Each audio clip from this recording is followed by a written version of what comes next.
Lots of people have been asking about tabletop presses.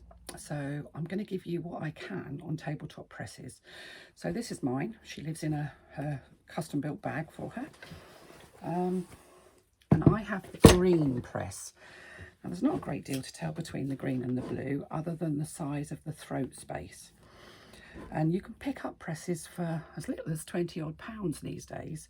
When I bought mine, it cost me 80 because they weren't quite so easily available in the UK.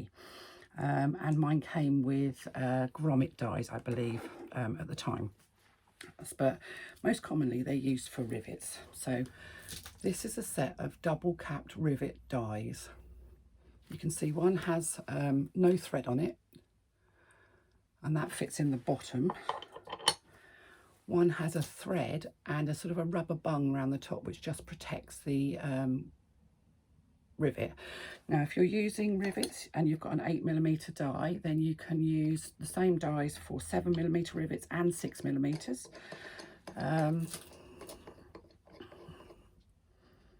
So you need to screw it in properly. I'm just going to make a quick hole. Now some people have dies for cutting holes in their faux leather. I don't. I just use a screw cutter. Let's just grab a rivet. So I've made a hole through my faux leather. That's one I did earlier. All very Blue Peter. Just going to pop my rivet through. Pop the top on, and I'm going to be quiet because you should hear an audible click. It probably won't happen now. No, you did. You can pop that one end of the rivet into that bowl underneath, making sure that the top part is, this is actually probably a little bit long for this, top part is nice and straight up, and just give it a push, and bingo, you have a perfectly fitted rivet.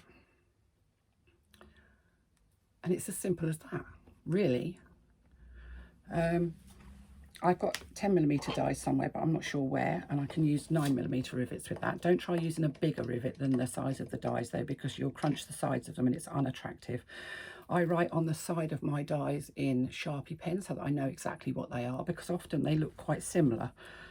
You can see that one looks fairly similar. It's got a bigger bowl, but you don't know what it is unless it's actually written on it. So those are 8mm rivet dies, double capped rivet dies, and the reason they're double capped is because they've got a dome in the bottom there.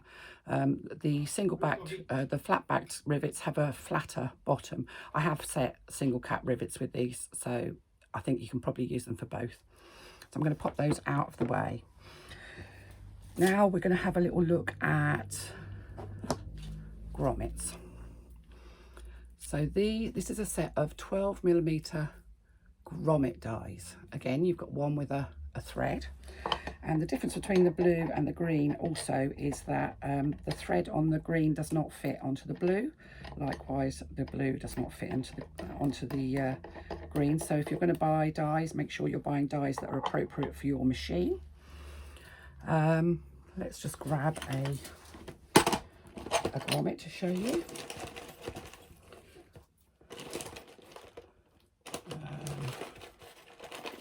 Find a grommet back as well. No, that's the front.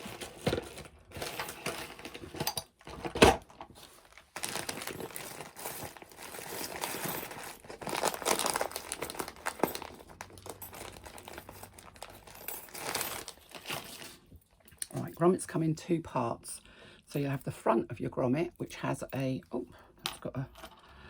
which has a sort of a stem to it, and then you'll have a washer that goes with it. Now, I use one of these to cut my holes for grommets. You can buy cutters that go on your press, but I haven't got one and don't want one. I find these are very successful. Now I am going to whack a hole in this, so I do apologise.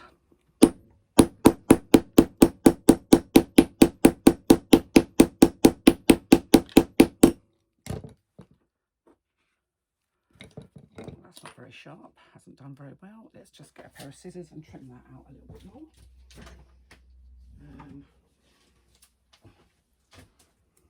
Looks like I might need a new set of those. I think that might be because my daughter was using them for making decorations on a pumpkin last year. It's not just your dressmaking scissors that get people come in and borrow. Right, now I have a hole. Now, what I would always say is make sure that the hole is the right size for the grommet. You don't want it too massive. You want it to fit snugly with that hole through the middle. Now the washer goes on the bottom, and the washers are slightly concave, and you need them so that they're sitting with the concave side upwards, and they fit into that bottom die perfectly. Then you fit your fabric with the top die, the top part of your grommet over the top, and again just give it a push, and what you end up with, well, that's the front and that's the back, and this is the front and this is the back. There's no sharp edges, nothing that you can catch yourself on, and they're good and solid. Now if you're going to use grommets ever, I would also say always interface a bit extra on the inside of the fabrics, just to make sure that you don't get any kind of stretch. You can, I've got a bit of thread there, you can put a little bit of glue underneath if you're really worried about it as well. But grommets are really actually quite easy to fit, but the idea of cutting a hole in your completed bag is quite terrifying. Now I also have dies for, probably don't need to show you that in action, but these are for 5mm grommets. Again, when I say 5mm grommets, they are tiny. These are little tiny things that you would use for a corset lacing or something like that, or decoration on a bag. Again, this one has this type has a washer to go on the back. I've also got these which have a longer stem to them, and they don't have a washer that goes on the back. The die just squashes out the back of the grommet. I'm not so keen on those. They don't feel nearly as secure. I don't use them very often, and mainly for decoration. So they look very much like the ones for the bigger grommets, but they're just smaller. And I write on the side of all of my dies in Sharpie pen what they are, so that I don't forget. So let's take that one out. Oops. Now, many of you will be using plastic cams. I'll just drop that on the floor. No swearing. That's what happens when you walk into the wire. I'll just pick that up. Let me just see if I can find the cam snap pliers. The little plastic snaps that you fit with one of these. Let's just show you cam snaps. These are, oops, everything's gone too lally. Let me just move this round. So sorry. Talk about throwing things on the floor. So these are the little cam snaps I'm talking about, the little plastic snaps. And for the most part, I would fit them with the hand tool that comes with when you buy cam snaps.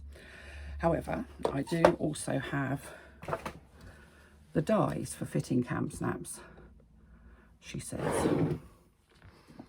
What have I done with them? 1, 2, 3. Oops. Now these are the dies for fitting cam snaps. You have one base because both the sides of the cam snap have that sort of domed thing that looks a bit like a drawing pin or a finger tack, thumb tack. So that bit goes in the bottom, and you have to use a different one of these in the top for each side because you've got a male and a female part. So cam snap dies will have 3 pieces. And that's what they look like. And the last set of dies that I own, and I don't have anything to show you with them on, are these. This one's different because it's got 2 base pieces and only 1 top piece. And these are for the sort of 12mm heavy duty anorak snaps.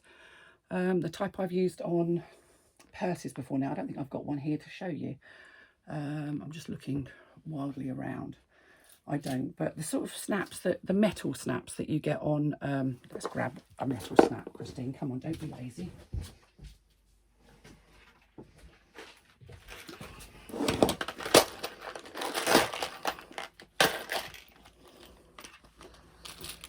Oh no, that's not the ones. Oh, not sure if I've got them here or not.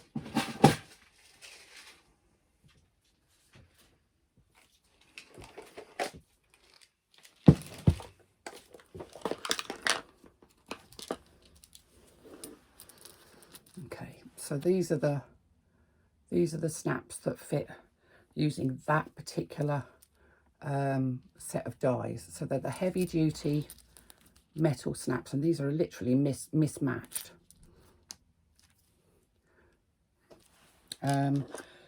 You can get dies for just about every piece of hardware you could possibly want to fit with something like this. You can get cutting plates so that you can use these with the machine. So you get a bottom piece that has a sort of a flat plate.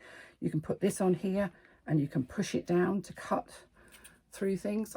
I don't have one, not interested. I'm quite happy banging with a hammer. They are really useful, but they're not essential. There's nothing, the only thing that I've never fitted without this is the bigger grommets, these bigger grommets, just because the tools that you get to fit these grommets are quite expensive, and just never have used it. I actually bought the press for grommets, not for rivets. And I don't use grommets that often. But it's nice to have them, and they do fit really nicely. You don't get any sharp edges on a grommet when you use a press. So that's pretty much all I can give you with regard to the green press. Regarding the other tools that I was using, that is a screw punch. They're about 6 or 7 quid from Amazon or eBay, and they come with different size tops so that you can make a hole up to, I think it's about 3mm. But I love this, and it's just as easy as, oh, that's not fitted in properly.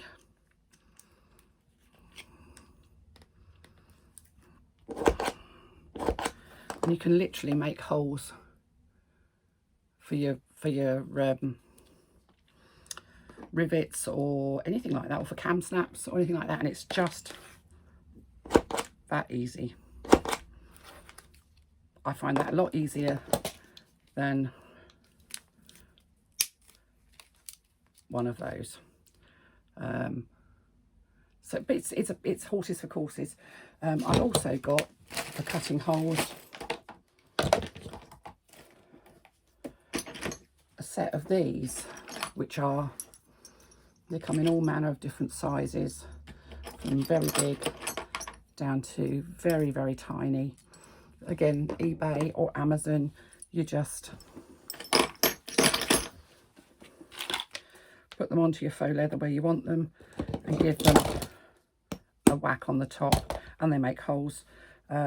They all work just as well as each other. It's horses for courses, but this is my favourite tool. It's much less strain on your hands. I would say that if you're going to use it, if you're going to use one of those, make sure you've got an old cutting mat or chopping board that you can do it on, because making little holes will ruin your cutting table. So an old chopping board or something from the kitchen or a piece of wood works just as well. So that's green presses or blue presses, hand presses, tabletop presses, whatever you want to call them. They have their place in bag making. A lot of people swear by them. I do find that you need to put quite a lot of force on here to make them engage. I've never had a rivet pop using one of these. Using hand tools, they do occasionally pop. But then I think that's probably also down to the fact that I generally use rivets that are the right size. Rather, I've got lots and lots of rivets at all different sizes, so using the right size rivet for your project is always a good thing to do. We have a video about rivets, and you only need about 1mm of rivet showing through the other side of your fabric. So if you've got 4 or 5 layers of faux leather, you might only want an 8mm rivet. And when I say 8mm, I'm not talking about the diameter of the cap, I'm talking about the length of the stem. If you're going through, if you're attaching 2 straps together, or lots of layers of thicker fabric, you might want a 10mm or even a 12mm stemmed rivet. That's basically down to experience and understanding what it is you're asking your rivet to do. The presses themselves, I'm not going to tell you where to buy them. There's lots of places you can get them in the UK. People go to eBay. There's various different Facebook sellers, and they are what they are. I don't think there's a lot to tell between the expensive and the cheap ones, so I wouldn't certainly. There's a lot of things where I'd say to you, you know, it's worth paying extra money for. And there's some things which I say, actually, if you can get it for 20 quid, get it for 20 quid. And this is one of those. Useful, not essential.